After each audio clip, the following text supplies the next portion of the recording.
Caydırma, tırmanma ve Oreşnik fındık füzeleri. Caydırmak askeri stratejide rakibin siyasi hedefini elde etmek için göğüsleyeceği maliyetlerin veya risklerin elde edeceği faydalardan daha ağır basacağına ikna ederek hamle yapmasını önlemeyi amaçlar. Düşmanı ya savaşmadan ikna eder ve geri çekilmesini sağlarsınız ya da düşmanca eylemde bulunursa misilleme ile cezalandırırsınız. Tırmanma, caydırma işlemediği andan itibaren devreye girer.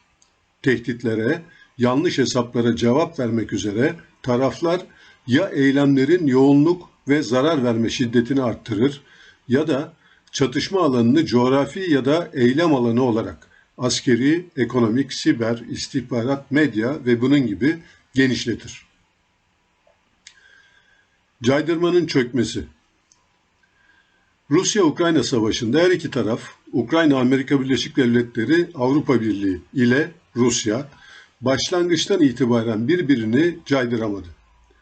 Rusya, Ukrayna'nın NATO üyeliği ve Donbas bölgesinde Rus azınlığa uygulanan baskıları, milli güç unsurlarının 2022 başlangıcındaki topyekün senteziyle önleyemedi. Zira karşısındaki Ukrayna değil, tek kutuplu dünyayı temsil ettiğini iddia eden hegemonyanın kendisiydi. Hegemonya yani Amerika Birleşik Devletleri, Avrupa Birliği, NATO bloğu da Rusya'nın Ukrayna'nın NATO üyeliğine rıza göstermesini sağlayamadı ve Rusya'nın Donbas bölgesini emniyete almak için savaştan ziyade özel askeri harekat yapmasını caydıramadı.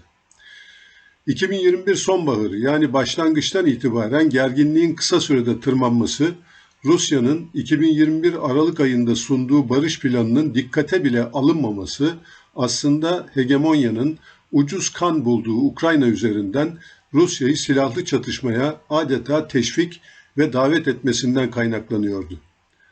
Rusya'nın Ukrayna sınırında yığınağa başlaması tırmanmayı tetiklerken caydırıcılık iki taraf için de 24 Şubat 2022 tarihinde çöktü. Tırmanma merdiveni. Caydırmanın çöküşünden sonra Amerika Birleşik Devletleri, Avrupa Birliği ve NATO'nun Ukrayna'yı silahlandırma stratejisi aslında verilen silahların cinsine, askeri eğitim ve paralı asker gayretlerinin yoğunluğuna ve sahadaki uygulama şekline göre tırmanma merdiveninin basamaklarını şekillendirdi. Tırmanmanın kontrollü olması için iki tarafın kırmızı çizgileri yardımcı rol oynar. Örneğin başlangıçta Batı bloğu tarafından Ukrayna'ya Rusya'nın ana karasına saldırı izni verilmedi. Kırım dahil Donbas bölgesindeki Rus askeri ve ekonomik hedeflerinin imhası tırmanma aracı olarak kullanıldı. Rusya da Ukrayna'nın sivil kayıplarını asgaride tutmak için ateş gücünü dikkatli kullandı. Karadeniz'de donanmasının neredeyse yarısını kaybetti. Buna rağmen sahip olduğu ateş gücünü kontrolsüz şekilde Ukrayna halkının cezalandırılması için kullanmadı.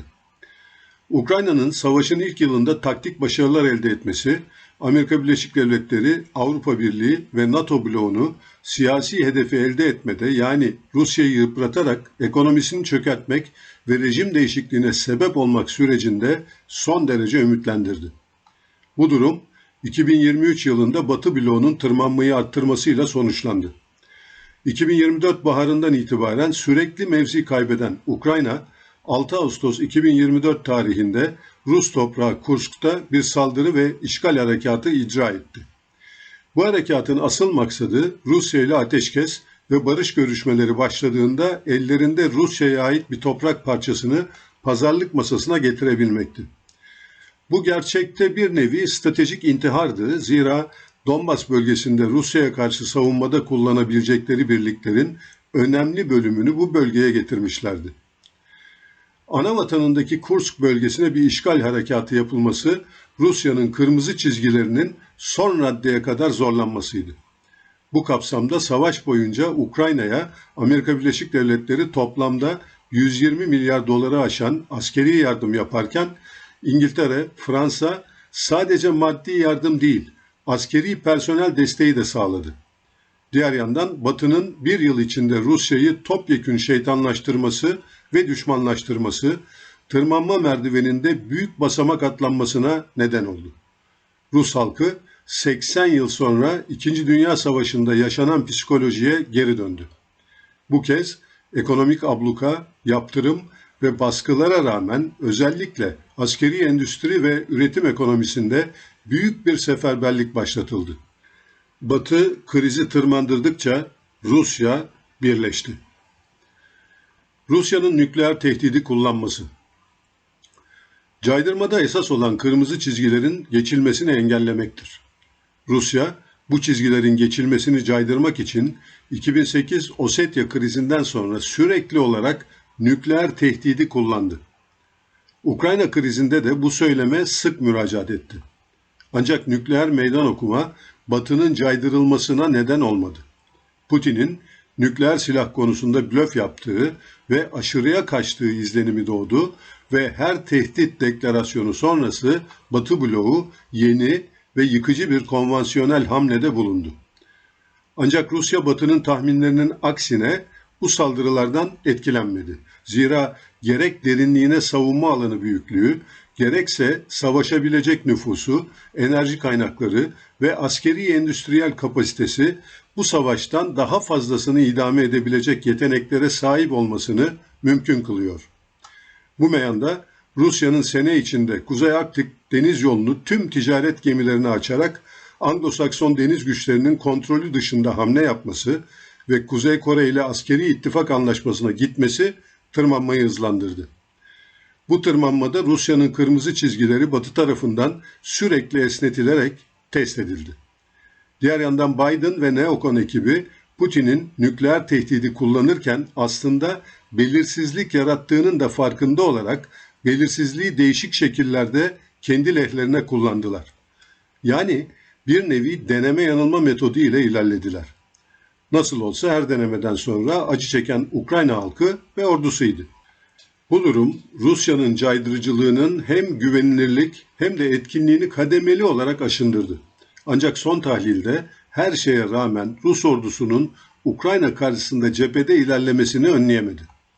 Bu kapsamda asıl olan kara cephesinde durumun Rusların bu derece lehindeyken Putin'in nükleer silah kullanarak NATO'yu ve Amerika Birleşik Devletleri'ni misilleme ile resmen topyekün bir savaşın içine çekmesi beklenemezdi. Batı bu gerçeği de görerek hareket etmeyi tercih etmiş olabilir. Biden neden ordu taktik füze sistemleri kullanım izni verdi? Bu savaşta 1000 gün geçti.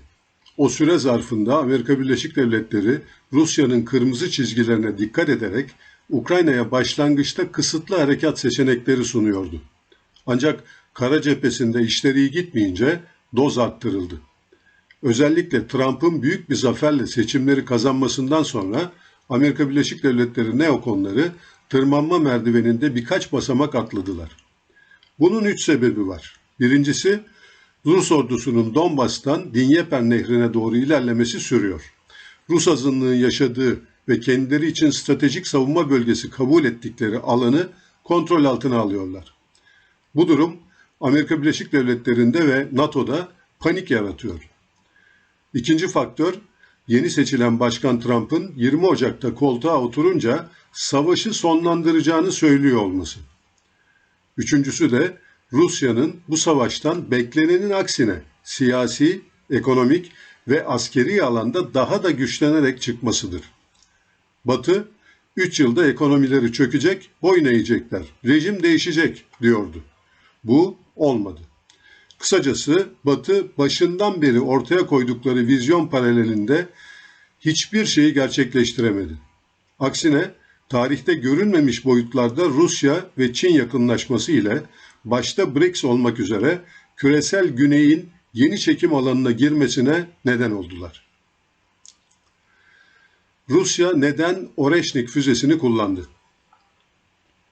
Putin 20 Kasım 2024 günü Ukrayna'nın Dnipro kentinde bulunan askeri hedeflere karşı test aşamasında olan ve 2017'de Rusya tarafından rafa kaldırılan orta menzilli balistik füze RS-26 füzesinin deneysel bir modifikasyonu olarak sınıflandırdığı Rusça'da fındık anlamına gelen Oreşnik füzelerini kullandı. Bu sürece nasıl gelindi? 2024 Ağustos ayında Biden kara kuvvetleri için geliştirilen Dark Eagle gibi 2700 kilometre menzilli hipersonik balistik füze sistemleri başta olmak üzere Tomahawk Cruise füzeleriyle PRSM ve SM-6 füzelerinin Almanya'ya yerleştirilmesinin planlandığını söyledi. Putin de bunun karşılığının olacağını söylemekte gecikmedi. Amerika Birleşik Devletleri aslında önce 2002 yılında tek taraflı olarak antibalistik füze anlaşmasından ve daha sonra bu tip füzelerin Avrupa'ya yerleştirilmesini önleyen 1987 tarihli Orta Menzilli Nükleer Silahlar Anlaşması'ndan 2019 yılında tek taraflı çekilerek bugünün koşullarını yaratmıştı. Rusya'da 2019 sonrası INF anlaşmasının ortadan kalkmasıyla Oreşnik gibi yeni tip MRBM füzelerinin geliştirilmesine hız verdi. Biden'ın söz konusu deklarasyonundan sonra Birleşmiş Milletler Genel Kurulu'nun toplandığı ve Biden-Zelenski görüşmesinin yapıldığı 2024 Eylül ayında Ukrayna'nın talebiyle Amerika Birleşik Devletleri ve batılı güçler Ukrayna'ya verilecek saldırı silahlarının tipi ve ateş gücü dozunu arttırdılar. Böylece Rusya ile tırmanma riskini arttırmış oldular. Putin 24 Eylül'de Rusya'nın Ukrayna'daki savaşta nükleer bir devlet tarafından desteklenen, nükleer olmayan bir devletten gelen bir saldırıya maruz kalması durumunda Rusya'nın bu saldırıyı nükleer silah kullanmaya başvurabilecekleri ortak saldırı olarak değerlendireceğini söyledi. Ancak bu ihtara ve 5 Kasım 2024'te başkanlık seçimlerini kaybetmesine rağmen Biden, Ukrayna'ya verilen ordu taktik füze sisteminin Rusya'nın işlerinde kullanımına 17 Kasım 2024 tarihinde onay verdi. Aynı günlerde İngiliz Başbakanı da Storm Shadow füzelerinin kullanımına izin verdi. Bu kararlar hem Trump hem de Putin için sürpriz oldu. Her iki füzenin Amerikan ve İngiliz teknik ve taktik desteği olmadan kullanılamayacağını ayrıca hatırlatalım. Anglo-Saksonların söz konusu kararı Putin'in nükleer blöf yaptığına inanmalarıydı. Putin 19 Kasım 2024 tarihinde yani Oreşnik füzelerini kullanmadan bir gün önce nükleer doktrini yeni değişiklikler ile güncelleyerek resmileştirdi.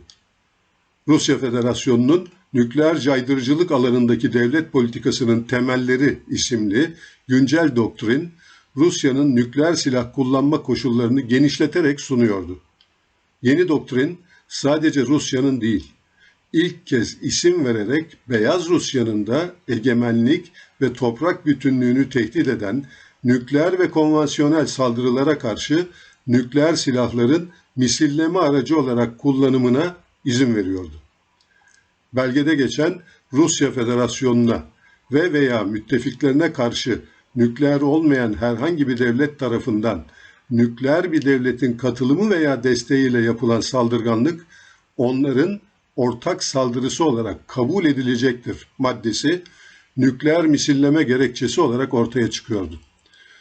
Bu kapsamda gözden geçirilmiş doktrinde 2020 doktrininde belirtilen devletin varlığının tehdit edilmesi yerine Rusya ve Beyaz Rusya'nın egemenlik ve toprak bütünlüğü ifadesinin kullanılması önemli bir değişiklik olarak görülüyor.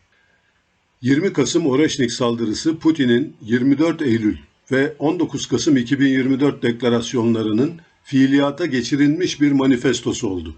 Şöyle ki Putin asli amacı nükleer saldırı olan ve nükleer stratejinin ve caydırmanın en önemli aracı olan MIRV yani birden fazla bağımsız hedefe yönelebilen yeniden giriş aracı özelliğine sahip orta menzilli hipersonik balistik füzeyi konvansiyonel bir rolde kullandı.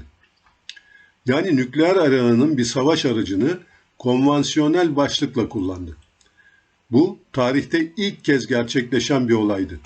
Zira MIRV olarak bilinen birden fazla savaş başlığına sahip balistik füzeler nükleer savaş doktrini gereği karşılıklı garantili imha paradigmasının aracı olarak kullanılır. Yıkıcılığı son derece büyük ve önlenmesi son derece zor bu füzeleri kullanmakla Putin ve kurmayları Batı'ya son derece ciddi bir mesajla adeta res çekti ve tırmanma merdiveninde nükleer silah kullanımından bir önceki basamağa çıktı. 10 Mach süratle ilerleyen bu füze infilak ettiğinde 4000 derecelik bir enerji yayıyor. Amerika Birleşik Devletleri ve Avrupa'daki hiçbir hava savunma sistemi bu füzeye karşı koyamıyor. Dolayısıyla bu aşamadan sonra Batı'nın yapabileceği çok fazla kışkırtma kalmadı. Oreşnik kullanımı hangi sonuçları yaratacak? Öncelikle Putin, Ukrayna cephesinde Trump koltuğa oturana kadar çok ciddi zaman kazandı.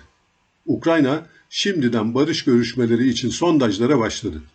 Ancak neokonlar Ukrayna'da kaçınılmaz geri çekilme süreci başlarken Gürcistan ve Suriye'de Rusya'yı zor duruma sokacak kışkırtmalara hız verdi. Gürcistan'ın Fransız asıllı etki ajanı Cumhurbaşkanı'nın seçim sonuçlarını tanımama kararı alarak Turuncu Devrim'in başrol oyunculuğunu 30 Kasım 2024 günü deklare etmesi dahi kışkırtmanın boyutunu gösteriyor. Benzer şekilde Amerika Birleşik Devletleri ve İsrail destekli kökten dinci, HTŞ, El-Kaide gibi terör örgütlerinin meşru Suriye devleti sınırları içinde kalan Halep şehrine yüksek teknoloji elektronik harp olanakları ile saldırması, Rusya'nın Akdeniz'de sıkıştırılması, İsrail'in Suriye'yi kantonlara bölerek kukla bir Kürdistan'la İsrail yanlısı habis oluşumları gerçekleştirmesini hedefliyor. Bu gelişmelere Kosova'da meydana gelen Sırplarla Kosovalıları yeniden karşı karşıya getiren kışkırtmaları da ekleyebiliriz. Madem Ukrayna'da kaybediyoruz, o zaman Rusya'nın ve direniş cephesinin diğer yerlerde gücünü örseleyelim görüşüyle Amerika Birleşik Devletleri, İngiltere ve Avrupa Birliği en iyi bildiklerini yapıyor. Kumpas, kışkırtma, rüşvet üzerinden karar vericileri satın alma ve kardeşi kardeşle düşmanlaştırma. Örneğin Suriye'de Müslüman Müslümanı öldürüyor ve İsrail, Gazze ve Batı Şeria'da Filistinli soykırımına devam ediyor. Tek hedef Asya ve Avrupa'yı paramparça tutmak. Rusya, Çin, İran ve Kuzey Kore gibi Anglo-Sakson liderliğindeki sömürgeci hegemonyaya denge sağlayan oluşumlara engel olmak. Amerikan silah sanayinin kazancı artacak. Diğer yandan Amerika Birleşik Devletleri silah endüstrisi Oreşnik sonrası çok daha kazançlı bir döneme girecek. Zira nükleer üçgenin modernizasyon süreci çok daha hızlanacak. Ohio sınıfları yerine Columbia sınıfı SSBN nükleer balistik füze denizaltıları, B-52'ler yerine Raider stratejik bombardıman uçakları, Minuteman 3 yerine Sentinel kıtalar arası balistik füze tedarik süreçleri hızlanacak. 1950'den 2000'lerin başına kadar Amerika Birleşik Devletleri'nin sadece nükleer silahlanma için 5 trilyon dolar harcadığını hatırlatalım. Diğer yandan hava savunması çok büyük önem kazandı. Bu füzeler karşısında hava savunma sistemleri çaresiz kalıyor. Rusya'nın genelde kullandığı kruz füzeler, taktik balistik füzeler ve diğer füzelere karşı bir savunma sistemi vardı. Balistik füzeler karşısında Romanya ve Polonya'daki SM-3 bataryaları mevcut. Ancak Oreşnik karşısında hepsinin yetersiz olduğu görüldü. Şimdi Amerika Birleşik Devletleri, NATO ve müttefiklerinden yeni tip füze kalkanı sistemleri için muazzam bir talep artışı olacak. Putin savaşın gidişatını değiştirdi. 28 Kasım 2024 tarihinde Astana'da yapılan Kolektif Güvenlik Anlaşması örgütü toplantısında tarihi bir konuşma yapan Putin, gelecekte uygulayacakları stratejinin ipuçlarını açıkça verdi. Bu konuşma, Oreşnik saldırısından sonra Rusya'nın Bryansk ve Kursk bölgelerine ordu taktik füzeleri ve Storm Shadow saldırılarının devam etmesi üzerine Ukrayna'nın enerji merkezlerine hedef alan çok yoğun hava ve füze saldırılarından sonra yapıldı. 1000 günlük savaşın belki de en yoğun hava saldırısı 100 farklı sınıf füze ve 466 taarruz uçağı ile gerçekleştirildi. Ukrayna enerji çevriminin büyük hasar görmesi, Putin'in bugüne kadar dikkat ettiği Ukrayna halkını cezalandırmaktan kaçınmak yerine artık onları soğukla baş başa bırakarak Zelenski'ye karşı oluşacak halk muhalefetini tetiklemeyi hedefliyor. Tam da Ukrayna hükümetinin 18 yaşındaki erkekleri zorunlu askere alma sürecini tartışmaya başladıkları bir anda gerçekleşen bu yoğun enerji hamlesi çok dikkat çekici. Putin konuşmasında ayrıca şöyle diyor: "Şüphesiz potansiyel düşmanlarımızın hizmetinde olan ilgili silah sistemlerinin sayısının farkındayız. Kaç tanesinin depolarda tutulduğunu biliyoruz. Tam konumlarını, Ukrayna'ya kaç silah tedarik edildiğini ve kaç tane daha tedarik edilmesinin planlandığını biliyoruz. Bu da kendi füze kapasitelerini geliştirmek ve stokları idame edebilmek için ciddi istihbarat faaliyeti içinde olduklarına işaret ediyor." Devam ediyor: "İlgili füze sistemlerinin ve ilgili ekipmanların üretimi söz konusu olduğunda Rusya tüm NATO ülkelerinin toplam çıktısından 10 kat daha fazlasına sahip. Önümüzdeki yıl üretimi %25 ila 30 daha arttıracağız. Kiev rejiminin elebaşlarının efendilerine farklı türden askeri teçhizat için yalvardıklarını görebiliriz. Teknik özellikleri açısından dünya çapında eşi benzeri olmayan Kalibr, Kinjal ve Zirkon hipersonik füze sistemlerini kimse unutmasın. Üretimleri de arttırılıyor ve tam hızla devam ediyor. Son olarak nükleer olmayan konfigürasyonunda en son hipersonik saldırı sistemi Oreşnik. Az önce de söylediğim gibi Batı'nın Bryansk ve Kursk bölgelerine ordu taktik füze sistemleri ve Storm Shadow füzelerini içeren silah saldırılarına bir yanıt olarak savaş koşullarında test etmek zorunda kaldık." Sonuç: Rusya 1000 gün önce başlattığı ve halen uluslararası çatışma hukuku açısından savaş yerine özel askeri harekat olarak tanımladığı süreçte Oreşnik füzesi kullanımı ile caydırma ve tırmanma paradigmalarında yeni bir sayfa açtı. Gelecekte gerek Çin gerekse Amerika Birleşik Devletleri bu tip MİRV başlıklı hipersonik füzeleri konvansiyonel savaşta kullanabilecektir. Zira sonuç almıştır.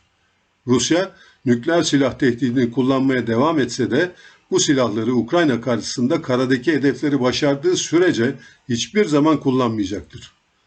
Bu gelişmeden sonra NATO'nun genişleme ve Rusya'yı kuşatma stratejisi duraksamaya girecektir. Moldova'da, Gürcistan'da yeni kışkırtmalar turuncu devrim ve rejim değişikliği aşamasına gelemeyecektir. Zira bu ülkelerdeki Amerikan mandacıları iş silahlı çatışmaya geldiğinde neyle karşılaşacaklarını artık anlamışlardır. Amerika Birleşik Devletleri füze üretim kapasitesi, iş gücü yeterliliği ve bütçe sorunları da göz önüne alındığında Amerika Birleşik Devletleri karar vericileri ve askeri endüstrisi bir yandan Çin'le 2027'de büyük hesaplaşmaya hazırlık, diğer yandan İsrail'e Orta Doğu'da hamilik ve destek sağlarken Rusya ile yeni cepheler açmaya kolay kolay girişmeyecektir. 20 Ocak'tan sonra Trump'ın iktidara gelmesi zaten bu süreci akamete uğratacaktır. Trump'ın 80 yaşındaki Ukrayna-Rusya özel temsilcisi emekli General Kellogg'un savaşa son vermeye yönelik fikirleri zaten geleceğin ipuçlarını veriyor. Türkiye dersleri. Türkiye bu yeni dönemde 1952'den bu yana coğrafyasını kullandırdığı Amerika Birleşik Devletleri ve NATO hegemonyasının Kıbrıs, Suriye, Irak, Güneydoğu Anadolu'muz ve çevre denizlerimiz yani mavi vatanımızda yeni kışkırtma ve ters bayrak kumpaslarıyla tuzaklarına düşmemelidir. Maalesef Halep'te oluşan durum jeopolitik perspektifte Türkiye'nin çok aleyhinedir. İsrail'in oluşan yeni duruma zil takarak sevinmesi bu görüşümüzün ispatıdır. Türkiye tarihinden ve milletinden aldığı güçler 2002 sonrası yaptığı çok büyük yanlışlara, örneğin Kuzey Irak'ta özel Kürt yönetimi, Annan planı, Suriye ve Libya'nın parçalanmasına destek, 2020 sonrası Akdeniz'den sismik ve sondaj gemilerini çekmek, Yunanistan'la hayati konularda hiçbir taviz almadan yumuşamaya gitmek, Merkel'in hatıratında anlattığı üzere 3 milyon Suriyeliyi 3 milyar avro karşılığında sığınmacı olarak kabul etmek gibi düşmemeli, ders çıkarmalıdır. Avrupa ve Orta Doğu'da 1922 sonrası 102 yıldır topyekün savaş görmeyen çok az sayıda devletlerden birisi olduğumuzu asla unutmadan İsrail'in Gazze ve Lübnan'da örneklediği akıl ve ahlak dışı soykırıma destek veren hegemonyanın jeopolitik piyonu olmaya ekonomik ve siyasi şartlar ne olursa olsun hayır diyebilmelidir. Bu yazıyı büyük ve ebedi kurtarıcı Atatürk'ün sözleriyle bitirelim. Savaş zorunlu ve hayati olmalıdır. Gerçek kanaatim şudur: milleti savaşa götürünce vicdanımda azap duymamalıyım. Öldüreceğiz diyenlere karşı ölmeyeceğiz diye savaşa girebiliriz. Lakin millet hayatı tehlikeye maruz kalmıyorsa savaş cinayettir. Cem Gürdeniz. Rehberimiz ufuklara koşuyoruz. Yüreğimiz bayrak açtı. Ya